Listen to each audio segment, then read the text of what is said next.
So there are many moving parts to this discussion we're having, whether it's AMC over the last couple of weeks. I'd also put GameStop earlier this year in a similar bucket, or in the case of my question to you, Archegos, and that is the fact that all of these trading dynamics have really shown a light on issues around market structure. Is that the likely area where you could see changes when it comes to regulation? Yes, in fact, that's one area in which the SEC is going to be really focused on. One is on market structure. The other would be on the investor protection side. So let's start with market structure, right? So the SEC's, in the case of, think of things like GameStop and AMC, they're really concerned about sort of two things. One is market manipulation, which is the illegal practice of intentionally, artificially affecting the price of a security. And the other is just simply the overall functioning of the markets in instances where you have potential price dislocations from order imbalances.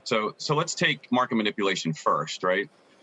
What we're seeing is that retail investors are coordinating to an unprecedented event in chat rooms and social media and all those sorts of things. So what the SEC is looking at there is they're looking at, are there any instances where there's anything that even looks like illegal market manipulation, or is it just simply people expressing their right to free speech in these chat rooms? So what you can expect to see from the SEC is, they already have an army of enforcement attorneys that are pouring through all these things.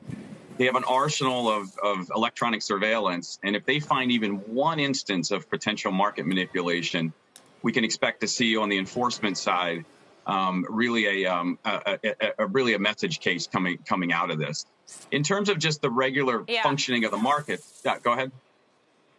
I was just going to say, of course, as we have this conversation, it dovetails into the retail investor side of the picture as well, which, of course, is very much in focus given just the activity we're seeing by individual investors in names like AMC right now.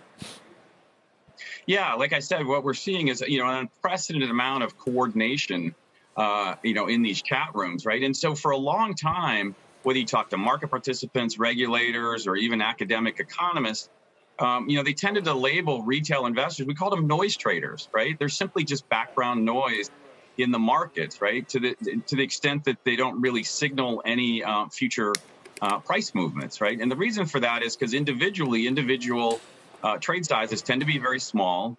And in terms of buys and sells at any point in time, they tended to sort of cancel each other out. Now in this new environment where retail investors can sort of congregate together, coordinate on one side of the trade, now all of a sudden the aggregation of all those trades aren't just noise. They can actually signal, future price movements. And so that's something that regulators, market participants, and academics really have to question the assumptions about retail investors just being noise traders.